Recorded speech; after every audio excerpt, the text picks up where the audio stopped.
Hello மக்களே, இன்றைக்கி எங்கள் வீட்டில் நான் பண்ண லஞ்ச் ப்ரிப்ரேஷன்ஸ் தான் பார்க்க போகிறோம். ஃபஸ்ட்டே சாதமும் பருப்பும் ஊற வச்சுட்டேன். ஏன்னா இன்றைக்கி வந்து பண்ண போகிறது சாதம் சாம்பார். நமக்கு பிடிக்காது தான், இருந்தாலும் என்ன பண்ணுறது, ஏதாவது ஒரு குழம்பு வைக்கணும்ல. சரின்னு சொல்லிட்டு முருங்கைக்காய் கத்திரிக்காய் மாங்காய் போட்டு சாம்பார் வச்சிடலாம் அப்படின்னு சொல்லிட்டு எல்லாத்தையும் ப்ரிப்பேர் பண்ண ஆரம்பிச்சிட்டேன். ஸோ ஃபஸ்ட்டு பருப்பு ஊற வச்சதுனால அது ஒரு 20 மினிட்ஸ் வரைக்கும் ஊறட்டும். அதுக்கப்புறம் நான் வந்து வெங்காயம் தக்காளி பச்சை மிளகாலாம் போட்டுட்டு அதை ஒரு விசில் வச்சு எடுத்துருவேன்.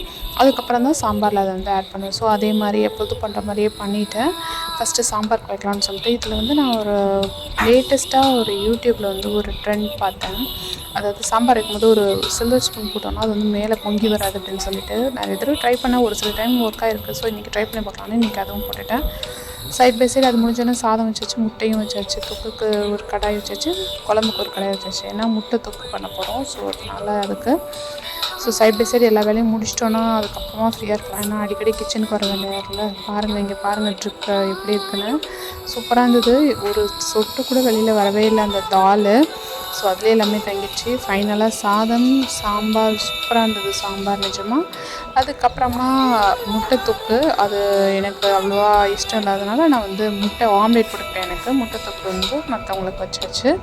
அவ்வளோதாங்க. இன்றைக்கி சிம்பிளாகவே எங்கள் வீட்டில் ரொம்ப ஈஸியாகவே லன்ச் முடிஞ்சிருச்சு. உங்கள் வீட்டில் என்னன்னு கமெண்ட்ஸில் சொல்லுங்கள் மக்களே. பாய்.